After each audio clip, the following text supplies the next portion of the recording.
Me gustaría, bueno, nada más dar el banderazo. Perfecto.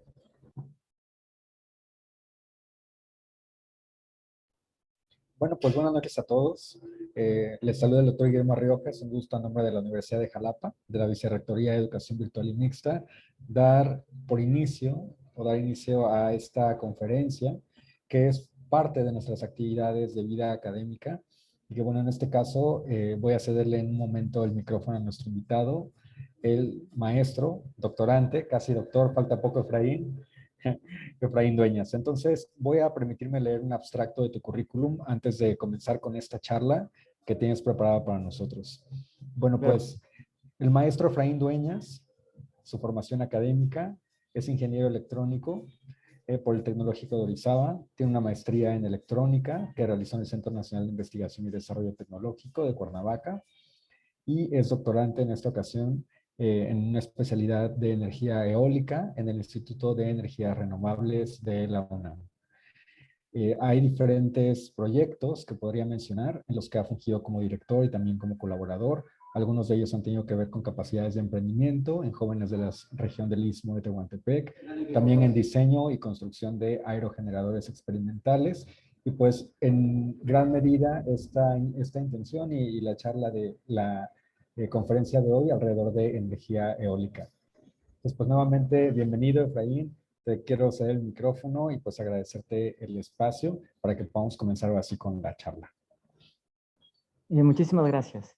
Pues bueno, en general el tema específico es confiabilidad de aerogeneradores, donde pues mi formación es en electrónica, en especial electrónica de potencia.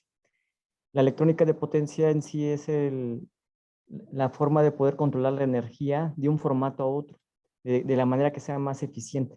Entonces, el aerogenerador contiene un convertidor electrónico de potencia, que en este caso va a ser una topología llamada back-to-back.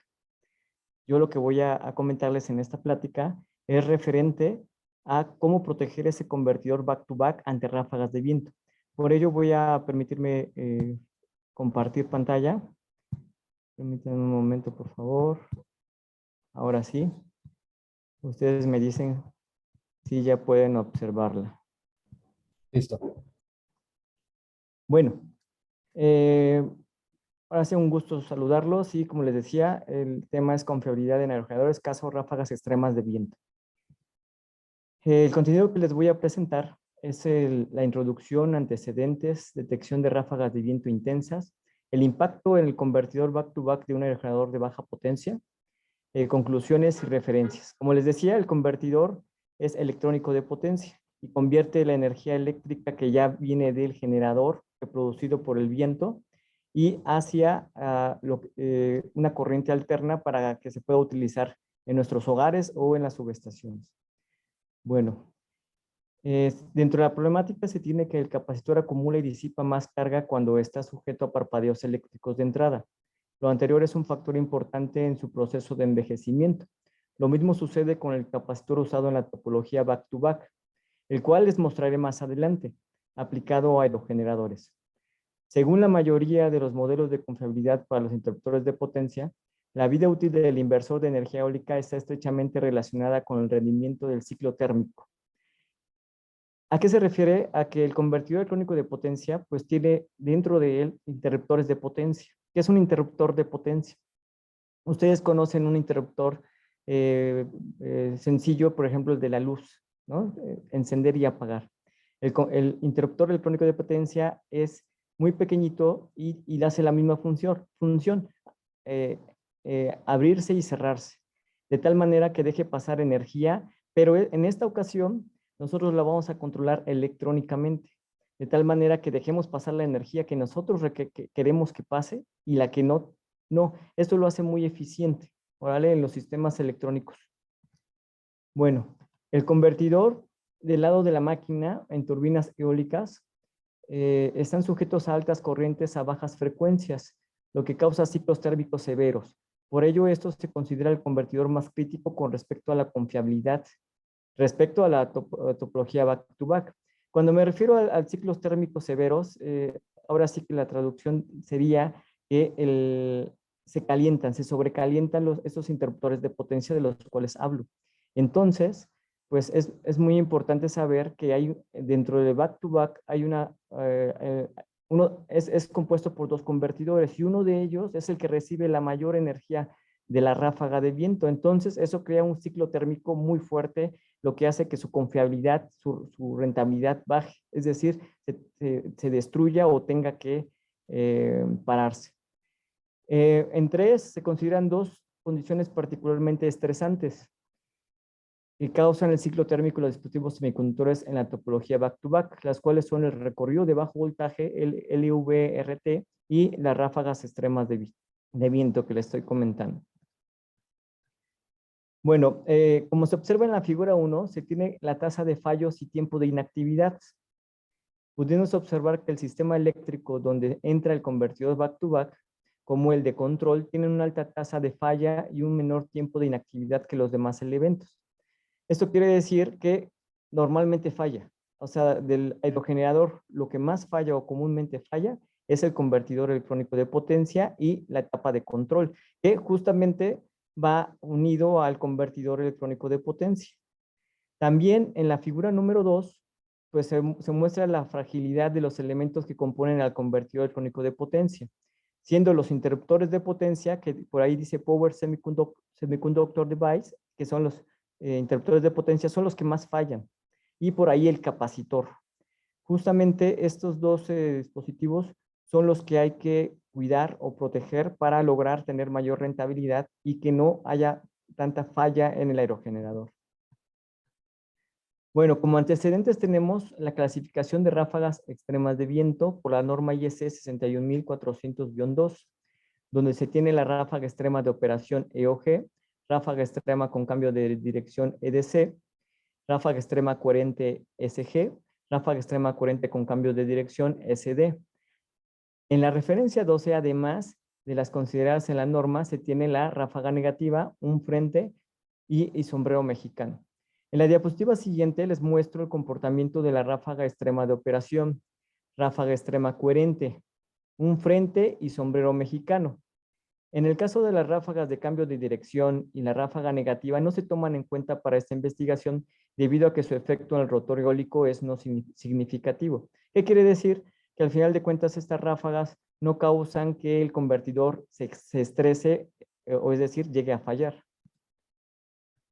Bueno, en esta diapositiva, en la figura 3 y 4, se muestran las ráfagas extremas de operación y coherente respectivamente de la norma IS. Como pueden ver, pues son idealizadas, ¿no? Se ven muy bonitas, lo cual no pasa en la realidad. Y en la figura 5 y 6 les muestro las encontradas en la literatura. La figura 5 se encuentra la ráfaga extrema sombrero mexicano, la cual es la ráfaga extrema más caracterizada y como se puede apreciar, pertenece a una ráfaga extrema de operación, es decir, la figura 5 pertenece a la figura 3, nada, simplemente que la figura 5 sí está más caracterizada y pues en la realidad es así. Y en la figura 6 se encuentra lo que se llama un frente. Y en este caso pertenece a una ráfaga extrema coherente, que se ve más, que está en la figura 4, pero idealizada. Por ello, mi estudio se enfoca en estos dos tipos de ráfagas extremas, la coherente y de operación. Para el estudio de ráfagas de viento es importante detectarlas. Por ello, hay varios métodos para ello, los cuales son procedimiento pico a pico. Este pues tiene su desventaja que es que al detectar el pico a pico de la velocidad del viento, deja de lado muchas ráfagas importantes, además de no considerar una forma de ráfaga específica para su detección.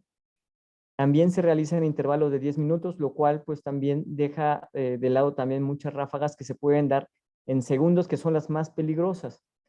El siguiente método es velocidad incremental. Este método trabaja con base a diferencias de velocidades del viento y contrariamente del método anterior, este detecta una alta cantidad de ráfagas que no son relevantes y también no considera una forma de ráfagas específica. ¿Qué quiere decir? Que solamente detectan un cambio de velocidad, una aceleración del viento y solamente, pero al detectar estas aceleraciones hay muchos cambios de velocidad del viento, entonces pues detecta bastantes ráfagas. El siguiente es el velocidad incremental. Este método trabaja con base a diferentes velocidades del viento y contrariamente al método anterior, este detecta una alta cantidad de ráfagas que no son relevantes. Perdón, creo que me equivoqué, sería la de pico sobre cierto umbral. Este método mejora el problema del primero. Este que tiene, pues tiene un umbral de la amplitud de la ráfaga y ello hace que se tenga el control para detectar la ráfaga que se busca o de la amplitud que se busca. Sin embargo, continúa con el problema de no considerar una forma de ráfaga específica. Los siguientes dos métodos presentan mejores prestaciones que los métodos anteriores, por lo cual se los explicaré en la siguiente diapositiva y que son el método de correlación, el método de velocidad incremental y el método de velocidad incremental sobre cierto umbral. En la figura número 7 les muestro el método de correlación. Este método puede detectar ráfagas de cualquier amplitud y tiempo de ráfaga, lo cual es muy bueno, como se muestra en la figura 7. Y en rojo se puede observar, aquí en rojo en la figura 7 se puede observar que sí puede encontrar una forma específica de ráfaga, en este caso es de sombrero mexicano, y va a encontrar ese tipo de ráfaga. La desventaja es que una vez que se corre el método, solo detectará ráfagas de viento de ese tiempo de ráfaga, es decir, si hay ráfagas de sombrero mexicano que de mayor tiempo de ráfaga o de mayor tau, como dice ahí, pues no las va a detectar, solamente la que se puso a correlacionar. En el caso del otro método que se llama de velocidad incremental sobre cierto umbral, este método es muy versátil, puede detectar ráfagas de cualquier amplitud y cualquier tiempo de ráfagas, teniendo el control de un umbral. Su desventaja es que no detecta una forma de ráfaga específica y solo se ha usado para detectar frentes. Sin embargo, este método en la figura 8 yo lo utilizo y lo modifico para mi fin, ¿no? Que es encontrar ráfagas extremas de viento de dos tipos de ráfagas ya les había comentado, ¿no? Que es de correlación y de sombrero mexicano. Y de operación, perdón. Bueno, para poder aplicar la ráfaga extrema de operación más intensa de la base de datos de la Ventosa, es en Oaxaca, allí se obtuvo la base de datos, les explicaré un poquito más adelante. Se desarrolló un detector de ráfagas de viento extremas y en las ecuaciones 1, 2 y 3 muestro su fundamento, donde en la ecuación 1 es una diferencia de velocidad del viento y donde tau es el tiempo de la evolución de la pendiente positiva de la ráfaga como se muestra en la figura 9. Solamente veo la pendiente positiva y es lo que me ayuda a detectarlas. La ecuación 2 presenta un umbral llamado MP, que sirve para mostrar en la detección las ráfagas de viento con amplitudes de este nivel o superiores. Es decir, me ayuda a que no encuentre ráfagas pequeñitas, ¿no? Me importa las más con mayor amplitud y más intensas. Entonces, en la ecuación 3 como criterio se tiene que el promedio del viento, que se muestra como U testada, es el promedio de la velocidad del viento de 10 minutos antes de la evolución de la ráfaga.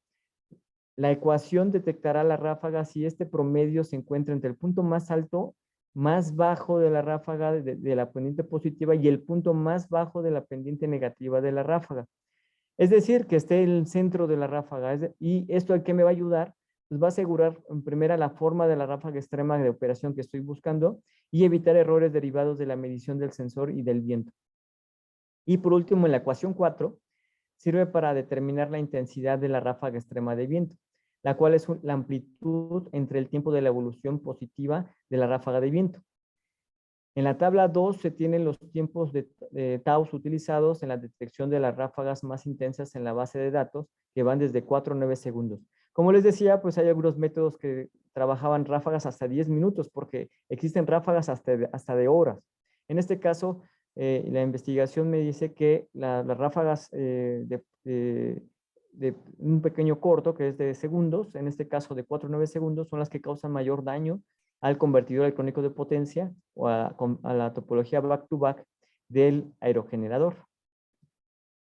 Como les decía, pues el estudio de ráfagas de viento es importante detectar a las ráfagas y por ello desarrollé el código detector de ráfagas y fue en software MATLAB. En la figura 10 y 11 les muestro su detección y el uso de un código de colores para diferenciarlas. Bueno, y también, como les decía, les muestro en dónde se obtuvo la base de datos con la cual se trabajó. Fue en el Istmo de Tehuantepec, en La Ventosa, Oaxaca. Se tiene ahí una estación que se muestra también en la imagen, Meteorológica del Instituto Nacional de Electricidad y Energías Limpias, INEL, en conjunto con el Instituto de Energías Renovables, crearon esta base de datos.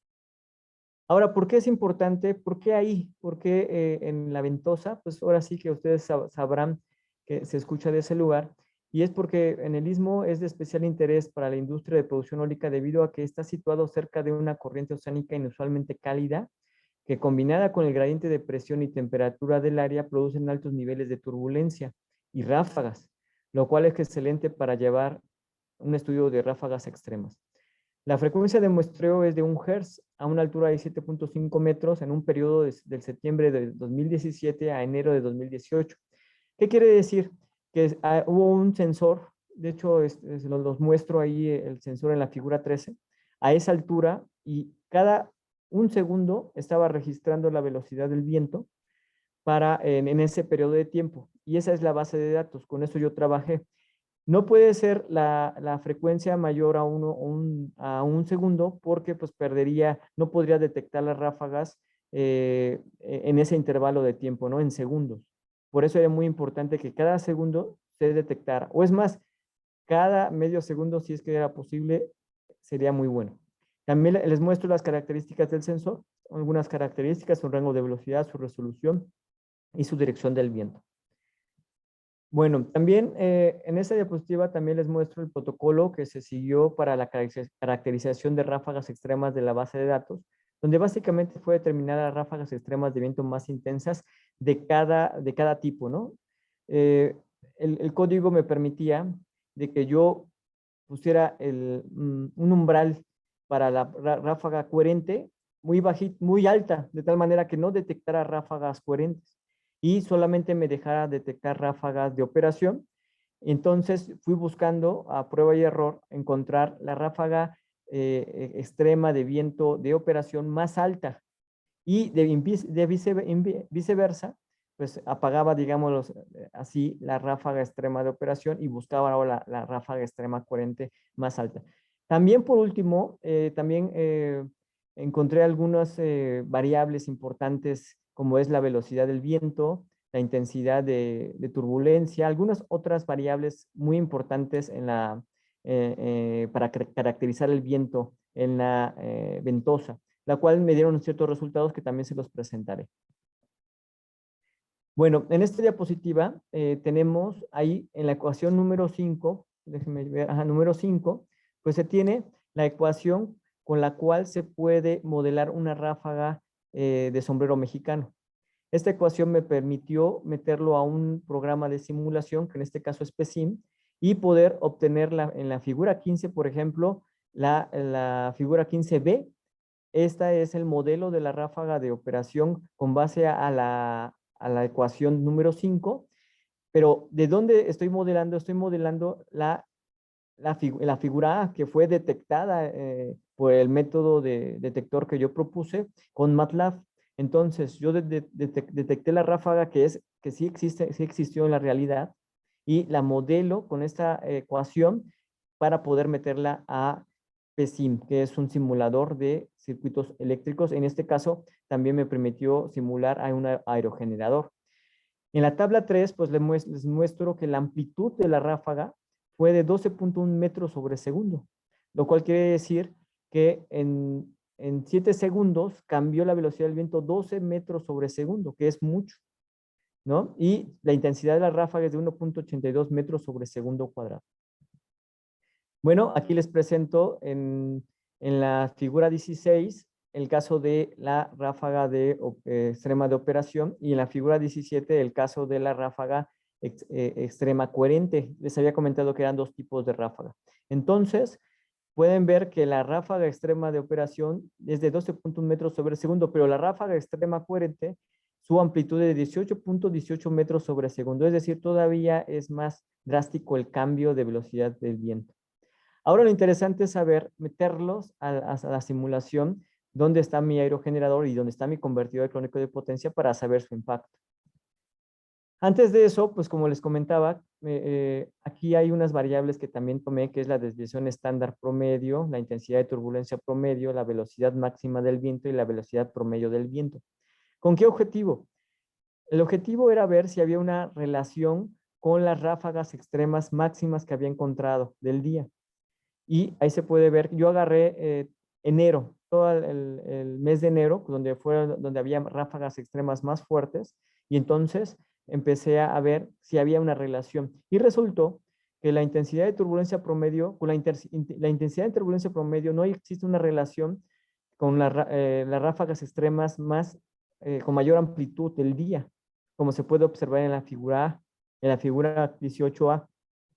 Y como se puede ver también en la figura, en los incisos B, C y D, sí existe esa relación. ¿Pero qué implica?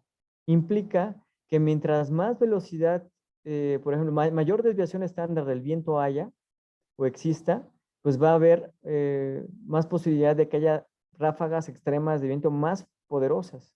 Igual pasa si hay una velocidad máxima del viento del día, eh, hay una velocidad máxima del viento muy fuerte, implica que va a haber ráfagas extremas de viento mayores, ¿no? Y lo mismo con la velocidad promedio del viento. Es decir, si tú tienes una velocidad promedio de viento baja, hay bajas posibilidades de que aparezcan ráfagas extremas de viento. En este caso, pues lo hice primero, la figura 18 fue para el caso de la ráfaga coherente, y en la figura 19, que ya se las cambié, es para la ráfaga extrema de operación. Y como pueden observar, ocurre exactamente lo mismo. Entonces hay una relación ahí importante en la cual pues va a desencadenar ráfagas extremas dada estas tres variables, pero no con la intensidad de turbulencia, que eso es un resultado importante que obtuve. Ahora sí, les presento un aerogenerador basado en un generador PMSG de escala completa en lazo abierto. Que yo creo que sí pueden ver mi cursor y pueden ver el rotor eólico, pueden ver el generador eléctrico, que es una máquina PMSG. Y ahora sí, esto es el convertidor electrónico de potencia con una topología back-to-back. Y yo les hablaba del convertidor del lado de la máquina, que es el que recibe toda la energía del generador y que era el más vulnerable según la literatura, y que es lógico. Ahora, mi función es ver el impacto de las ráfagas de viento, que aquí yo meto la ráfaga extrema de viento que ya les mostré anteriormente, y puedo observar qué pasa en el convertidor electrónico de potencia, saber su impacto y de esta manera, pues saber qué es lo que causa. Algo importante que deben saber es que normalmente ya en los aerogeneradores que ya están funcionando se utiliza control automático, de tal manera que se pueda regular la energía en estos interruptores de potencia para que uno obtenga lo que quiera a la salida para que pueda ser usado en las subestaciones. En este caso no, en este caso se llama enlazo abierto porque de esta manera yo sabré el impacto de las ráfagas de viento directamente al convertidor. Si tuviera control automático, esto variaría aquí los interruptores de potencia y no podría haber el efecto de las ráfagas de viento. Lógicamente, la ráfaga de viento, si tuviera control automático, lo que haría es que se volvería inestable y ya no haría su trabajo el control. Pero para poder observarlo en esta ocasión, pues vamos a verlo en lazo abierto. Y pues les muestro las características de la máquina eléctrica, que es muy importante. En este caso utilizo una máquina muy pequeñita que es de 222 watts. La velocidad del viento nominal del rotor eólico es de 10 metros sobre segundo. Esa es la velocidad con la cual trabaja y da la potencia de 222 watts sin ningún problema. Y eso es, bueno, ahora ya la ráfaga de viento, como se podrá ver, pues está por arriba de esos 10 metros sobre segundo y además hace todavía una aceleración. Otros datos importantes, pues de aquí de la máquina, pues puede ser que se trabaja con interruptores de potencia MOSFETs, que es un tipo de interruptores de potencia. Y bueno, esas características son de la máquina para que funcione propiamente. Ahora, ¿qué es lo que le estoy mostrando? Eso ya son los resultados de simulación en PSIM. Yo lo que tengo es cuando hay una velocidad nominal a 10 metros sobre segundo. Aquí está, que es potencia, voltaje. Esto es cuando la máquina debe trabajar nominalmente, es decir, lo que tiene que hacer en ese momento. Ahora, esta potencia es del convertidor del lado de la máquina, de la que les comentaba que es un convertidor más vulnerable. ¿Y qué es lo que obtenemos? Contra la ráfaga EOG, vean cómo alguna vez que llega la ráfaga, que no se las muestro por situación de mostrar muchas gráficas, vean cómo la gráfica muestra este sobresalto. Eso significa que la ráfaga de viento causa un cambio enorme de potencia o de energía que llega al convertidor electrónico de potencia. Y lo mismo pasa en el tiempo. Aquí en el tiempo, perdón, en este caso es la ráfaga coherente. Vean cómo es la ráfaga de operación, su impacto, y cómo es la ráfaga coherente, su impacto.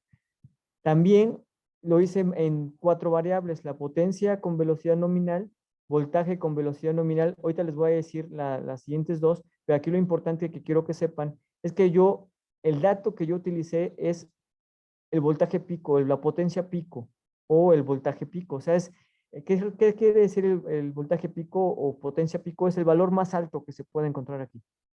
Y también de aquí. Es decir, yo encuentro la potencia pico aquí para poder comparar cuántas veces la ráfaga de viento me causó este valor nominal pico. De tal manera que yo sepa las veces que me causa ello. ¿Y por qué es importante esto? Porque en los interruptores de potencia, sus excursiones o su confiabilidad se basan en la corriente que pasa sobre ellos y el voltaje que pasa sobre ellos. Es cuando compras un interruptor de potencia, tú lo compras a un cierto amperaje y a un cierto voltaje. Si pasa de esa corriente o de ese amperaje o de ese voltaje, se va a destruir. Entonces, por eso es importante ver aquí los picos de voltaje, corriente, potencia, para ver que el interruptor de potencia pues fallaría. Y vamos a ver en dónde causa mayor problema, en la potencia, en el voltaje o en la corriente. Les voy a pasar la siguiente diapositiva y puedan ver qué es lo que estoy... Y vean cómo aquí la potencia es sobre el convertidor del lado de la máquina, que es completo el convertidor. Pero aquí ya es sobre el interruptor de potencia. Ya el voltaje es en un interruptor de potencia del convertidor. Ahora aquí ya les cambié rápidamente y ahora aquí es la corriente, y es la corriente en el interruptor de potencia de un interruptor de potencia del lado de la máquina o del convertidor más vulnerable, y un interruptor de potencia del lado de la red, que es el convertidor que está del lado derecho. No sé si se dieron cuenta que había un convertidor del lado izquierdo y del lado derecho muy parecido, simplemente uno estaba más cerca del generador, y se puede observar. Vamos a ver aquí los picos, cuál es el que en realidad pues, tiene mayor situación de poder entrar a falla. Y lo mismo aquí, la columna 2 es referente a la ráfaga extrema de operación, la columna 3 a la ráfaga coherente. Y bueno, la 1 es a velocidad nominal. Entonces, no les puedo mostrar otros resultados, pero sí les puedo mostrar la tabla donde ya concentro los valores picos que les comenté para poder saber ahora sí qué fue lo que pasó, ¿no? Y esta segunda columna, pues yo digo el valor, tiene el valor nominal. La potencia pico en una fase es de 334 watts. El voltaje pico es de 110 volts en un interruptor de potencia del lado de la máquina, en el voltaje. Y en la corriente de ese mismo interruptor se tiene 5.37 amperios y la corriente pico es de 8.37 amperios. ¿Qué es lo que pasa cuando entra la ráfaga EOG o la ráfaga de operación? Pues miren, de 334 watts se va a 7.6 kilowatts, es decir, 7.600 watts, lo que indica que se multiplicó 22.7 veces. O sea, la nominal de 334 watts se fue a 22.7 veces. Y lo mismo pasa para los demás valores. Acá lo interesante es a mostrar es que la potencia que va al convertidor del lado de la máquina, o sea, el más vulnerable, pues efectivamente llega una energía enorme. Y al convertidor también, en la corriente del lado de la máquina, o sea, otra vez el convertidor que es más vulnerable, pues 8 veces la corriente que es nominal se multiplica. Y eso implica, pues, que primera falle. Otra solución puede ser comprar un interruptores de potencia, un convertidor muy sobredimensionado que aguante una corriente enorme. ¿Pero qué implica eso? Pues un costo importante, ¿no? Si normalmente sería 8 veces la corriente, normalmente sería 8 veces el costo. Y eso pues ya no da rentabilidad al aerogenerador. Entonces, mi trabajo de doctorado, ese es el inicio, ¿no? Eso fue lo que hice el primer semestre o segundo semestre, pero ya mi trabajo ya consiste en solucionar este problema. Ahorita yo les voy a mostrar más que nada el impacto, pero yo tengo más adelante ya con control y protecciones para solucionar este problema. Que si hay una solución, nada más que hay que trabajar en ello. Y bueno, pues como conclusiones, la confiabilidad del convertidor back-to-back es afectada por las ráfagas de viento extremas debido al exceso de potencia eléctrica y el aumento de la corriente de los interruptores de potencia, siendo el convertidor del lado de la máquina más vulnerable ante ráfagas de viento extremas. La ráfaga de viento coherente es la ráfaga extrema que causa un impacto negativo mayor en el convertidor comparada con la ráfaga de viento E o G. Ahí no se los mostré, pero si pues, se pueden dar cuenta, aquí está la ráfaga coherente y tiene más, todavía tiene mayor veces nominal que la ráfaga de operación. Lo mismo pasa con la potencia. Y bueno, mientras mayor sea la velocidad del viento, la desviación estándar y la velocidad promedio del viento propiciará la aparición de ráfagas de viento extremas, y no siendo así al variar la intensidad de turbulencia.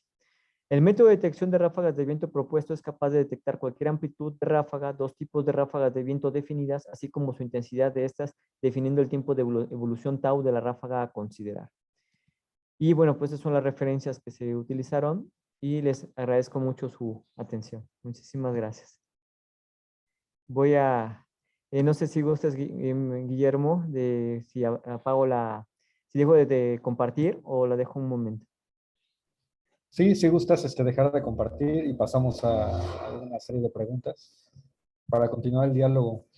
Antes que nada, muchísimas gracias, Efraín, por la presentación y por explicar también de forma tan clara un proceso que de pronto, al no estar tal vez conectados con este aspecto técnico, puede costarnos trabajo asimilar, pero que creo que aprovechando, ¿no? Un poco la broma de la gráfica de sombrero, pues quisiera hacerte preguntas brincando un poco y poniéndome diferentes sombreros, ¿no? Entonces, el primero sería a nivel de innovación, porque por la dinámica que tú has tenido de revisión, por ejemplo, y de apoyo a proyectos de innovación y de emprendimiento, llamémoslo así, más cercanos a una innovación económica, por ejemplo, en contraste con una innovación tecnológica, como lo que muestras ahora, que tiene un recorrido y también una trayectoria tecnológica específica.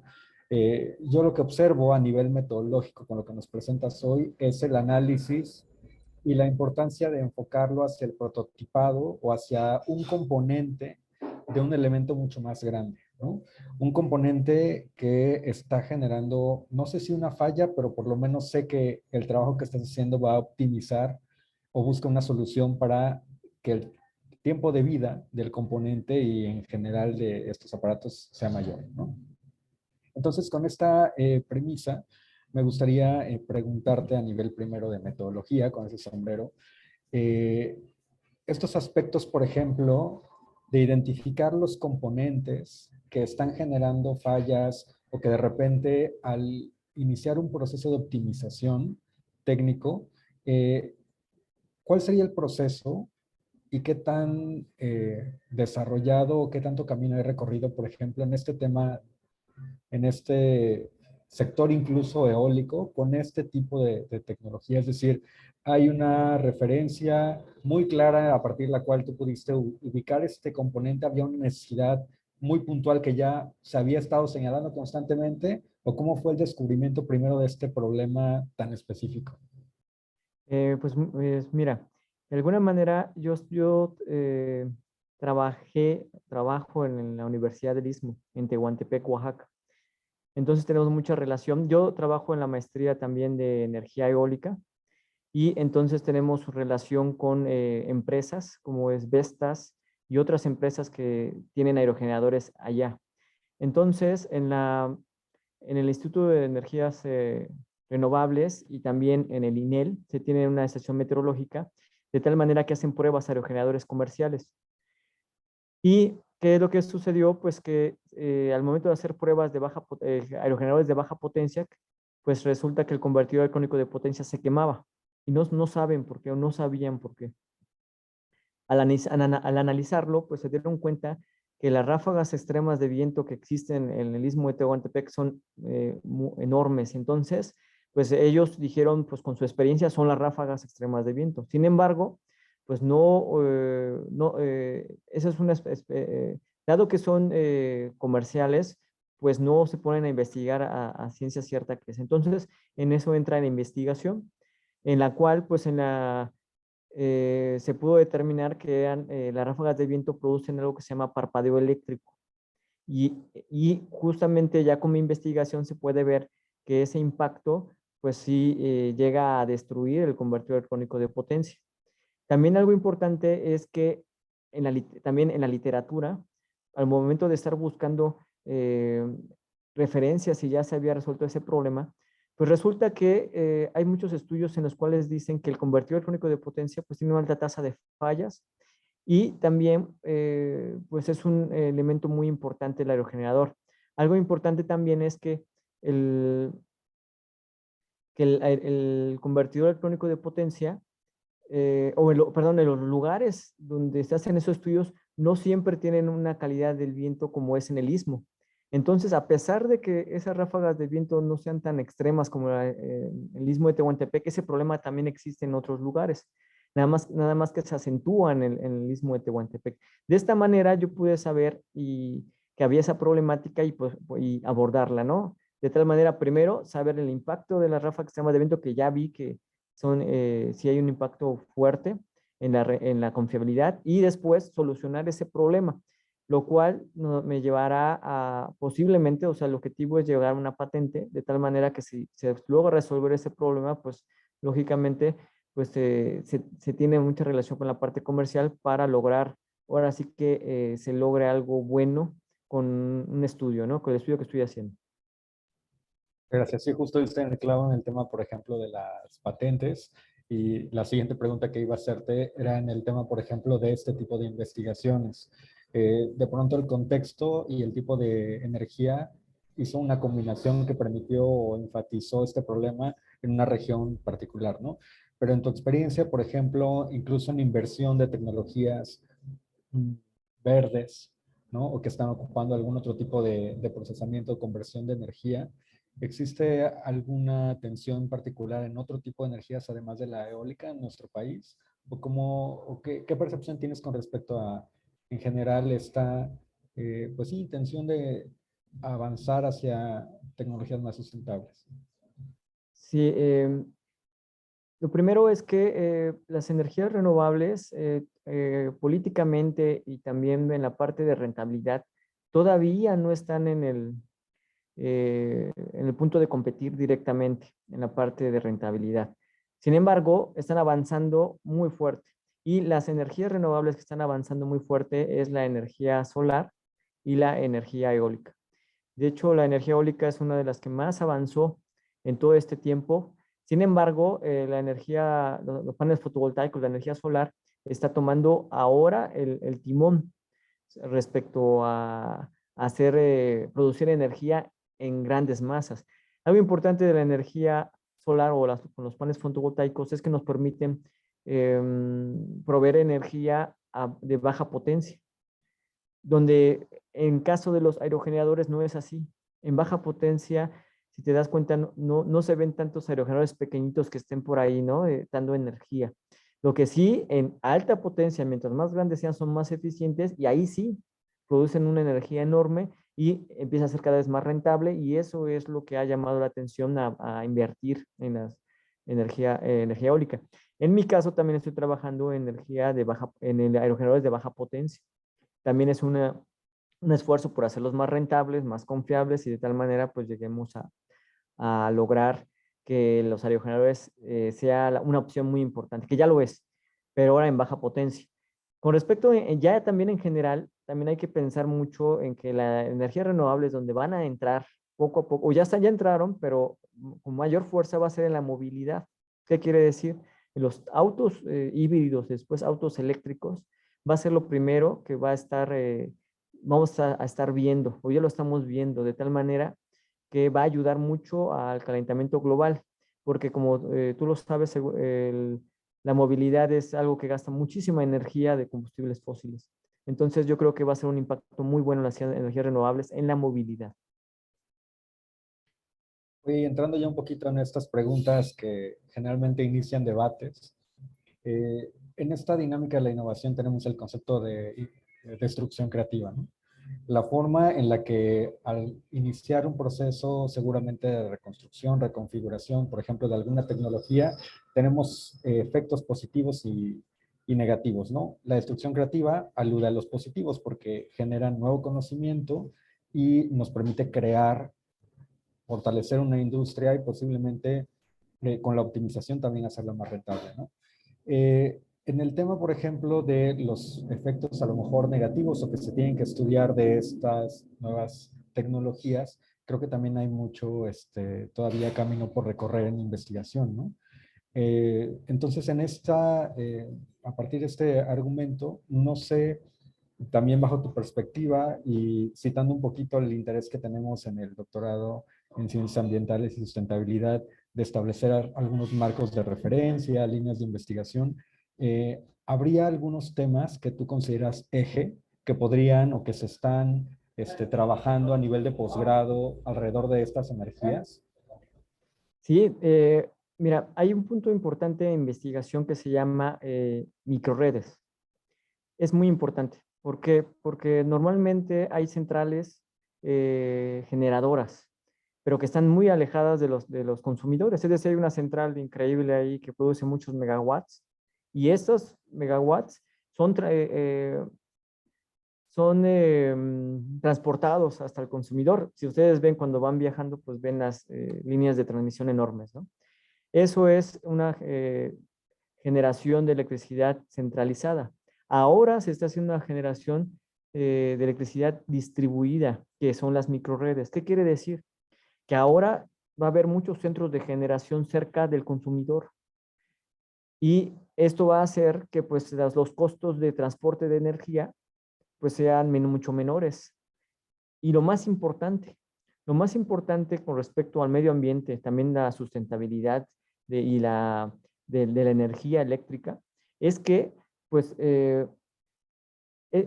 estos microredes normalmente trabajan muy bien con energías renovables, es decir, con eólicos, ¿cómo se dice? Aerogeneradores y con solares, celdas solares, y por ahí deben tener también un, un sistema, ¿no?, de almacenamiento. Entonces, ese es el futuro.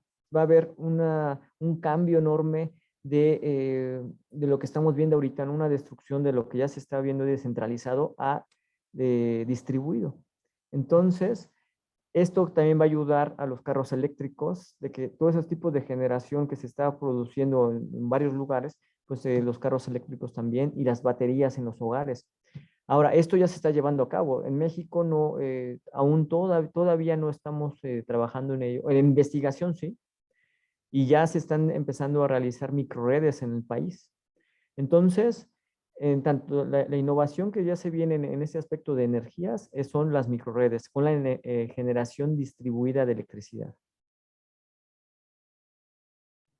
Oye, bueno, pues una última pregunta, aprovechando también el último sombrero ahora como consumidor de energía. ¿Consideras que precisamente en un país, ¿no?, de gran desigualdad como México, o que escuchamos que existe esta nueva tecnología que está tomando fuerza y de pronto vemos que hay una variación grande e importante sobre nuestros hábitos de consumo en diferentes regiones, en diferentes industrias? ¿Cuáles crees que serían esos retos que también a nivel, ya viendo nuevamente al consumidor como parte de esta ecuación de migrando hacia energías o hacia la sustentabilidad en las industrias, hay algunos puntos clave de dolor o aspectos que vamos a tener que superar? Sí, definitivamente regreso a esa parte de que mientras las energías renovables no sean rentables, los políticos no van a optar por ellas. O sea, los políticos siempre van a ver la manera de que sea de alguna manera económicamente viable y poder tener más dinero para lo que quieran hacer, ¿no? Lógicamente tendrán sus compromisos y también invertirán algunos países o muchos países a energías renovables, pero no es tanto porque quieran, sino por acuerdos que se hacen, ¿no? Para lo del medio ambiente, etcétera, que es muy bueno. Sin embargo, si las energías renovables llegan a ser cada vez más rentables, que ya al paso que van, lo van a lograr en un cierto tiempo, no importa ya ahora la política, o es más, va a ayudar a que se implanten todos estos sistemas de energía renovables. Entonces, todo el peso también está en la investigación y en que pues, se pueda hacer más rentable, ¿no? Y tener sistemas, algo muy importante de la electricidad o del sistema eléctrico nacional es que debe ser confiable, debe ser de tal manera que pues tengamos una continuidad en el servicio eléctrico. Y si normalmente las energías renovables tienen una cierta variabilidad, como es el sol, como es el viento, etcétera. Entonces, eso es otro reto importante que estas microredes que utilizan esas energías renovables, pues tengan esa estabilidad, esa continuidad, de tal manera que pues se confíe en ellos, en esas energías y pues no tengamos ningún problema en la continuidad. Porque ahorita pues pasó, por un ejemplo es lo que pasó con lo del gas, que al no haber gas pues se perdió una parte del sistema eléctrico nacional. Pero eso es, entre comillas, es un caso muy extremo porque ya se tiene muy controlado la parte del uso de energías fósiles. Pero en la parte, imagínate que de plano metiéramos energías renovables y quitáramos las fósiles, pues pasaría mucho ello, o sea, pasaría mucho que se desconectaría la electricidad a cada rato o no tenemos electricidad porque las energías renovables tienen cierta variabilidad. Entonces, un reto es que sean estables y que se pueda producir con microredes y controlar de tal manera que pues nuestros hogares pues, y las industrias pues no tengan ningún problema con la electricidad. Hace unos días platicábamos sobre biocombustibles y el enfoque era parecido al que me comentas ahora, ¿no? Que de pronto podemos aspirar en un mediano plazo a una vinculación o una interacción entre estas fuentes de energía, pero que finalmente, como tú comentas, por estabilidad, por intereses, por incluso, bueno, otra vez la trayectoria de conocimiento tecnológico desarrollado en las energías fósiles, una transición, digamos así, a rajatabla, lo voy a decir en términos coloquiales, es pues un reto, ¿no? Bueno, en realidad es casi que una ilusión, podría decir, ¿no? Pero no sé si tú tienes algún otro comentario como de cierre para vincular eso. Eh, bueno, pues al final de cuentas, no es una ilusión el uso ya de energías renovables, es decir, llegará. Definitivamente es un cambio que se hará y eso es lo importante, ¿no? De concluir, que hay una fecha límite, bueno, una fecha que seguramente llegará y que las energías renovables tomarán el control. Como ustedes saben, pues las energías fósiles, pues no solo manejan la parte eléctrica, o sea, de un país, sino manejan la parte, un país puede estar dependiendo de toda su parte económica de ese energético. Por eso es muy complejo todavía hacer esa transición. Esa es otra situación. Sin embargo, una vez que sean más rentables, como les digo, las energías renovables, pues va a haber una transición y los países que no logren esa transición a tiempo, pues quedarán rezagados y eso significa o a últimas, pues que su economía caerá. Entonces, por eso también es importante este tema y esa sería la conclusión, Guillermo. Muchas gracias, Efraín. Oye, ya nada más por curiosidad, ¿qué pasa con nuestros pares en Latinoamérica? ¿O qué nos podrías decir, por ejemplo, de algunos otros centros de investigación o de universidades que están en esta línea de desarrollo con la que a lo mejor estos centros en los que tú tienes relación están trabajando en conjunto, digamos? ¿Habría algunos actores que podrías mencionarnos? Sí, sí, sí. De hecho, iniciamos en el mandato anterior o sea, el gobierno anterior, se hizo algo que se llama SEMIE para, para potenciar las energías renovables. Una de ellas fue el SEMIE eólico. ¿Y qué significa esto? Pues que dieron una cantidad de dinero muy importante a varias universidades que entraran al tema y lograran construir o innovar, que lograran hacer avances al respecto. Y fue muy bueno, la verdad es que fue muy bueno, pero tristemente les tengo que decir que en México ese semi-eólico al menos, que yo trabajé en él, pues los objetivos no se cumplieron.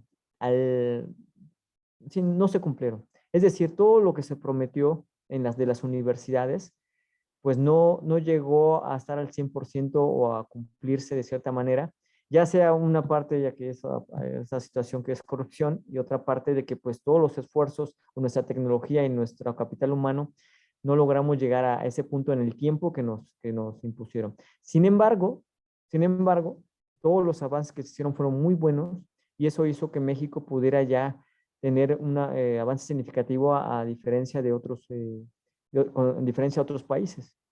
Y el semiólico también lo que ayudó fue a atraer pares extranjeros de esa energía eólica, la cual nos ayudaron a mejorar y a ver los puntos críticos y de alguna manera a trabajar en ello. Entonces, aquí en el país, pues está la UNISMO, de energía eólica es muy fuerte. El Instituto de Energía Renovable, donde yo estoy estudiando, en la UNAM, está iniciando, está consolidándose. Digamos que la energía eólica entró un poquito tarde. El Instituto de Energías Renovables es muy fuerte en la energía solar, en el fotovoltaico. Ahí es donde ellos internacionalmente son reconocidos. Y en la parte eólica, pues se está fortaleciendo. También se encuentra la parte de en San Luis, la Universidad de San Luis, que también es una universidad que ha hecho muy buenos trabajos o sobresalientes en el tema. Y pues bueno, ahora todo lo que están haciendo es aerogeneradores de baja potencia cada vez más eficiente y la Universidad de San Luis tiene ya un aerogenerador que va a ayudar a la tecnología. Y por último, para no dejar fuera al instituto de, híjole, ya, al INEL, le voy a decir INEL porque ya se me olvidó, pero es el instituto del gobierno que estudia las energías renovables, o sea, a nivel nacional. Y pues están ahorita haciendo el aerogenerador mexicano. Con todo lo que se aprendió del semieólico, todos los investigadores de renombre tanto de la UNISMO y otras universidades se están reuniendo para realizar ese aerogenerador y esperemos que ese aerogenerador pues sea de punta y que tenga innovación y ponga a México en alto en ese tema. Muchísimas gracias nuevamente, Efraín, por haber compartido todo este tema que es tan interesante y otra vez a nivel económico, a nivel de innovación, todos los puntos que toca como sistema complejo y que además, pues como tú dices, tenemos también los retos, por un lado de desarrollo tecnológico, pero por otro, un poco la restricción también, ¿no? Del calentamiento global y otros problemas ambientales que pues el reloj sigue avanzando. Entonces, pues no me queda más que agradecerte otra vez por esta excelente presentación y por esta charla al final sobre el panorama de la investigación en este tema. Y agradecerle a todos los que nos acompañaron de la Universidad de Jalapa a este evento más de vida académica. Y ojalá haya sido de su agrado. Y pues bueno, estaremos también al pendiente para los siguientes eventos. Entonces, Efraín, nuevamente te agradezco muchísimo tu participación. Gracias por el espacio y saludos a todos. Que tengan una buena noche. Muchas gracias a todos. Buenas noches.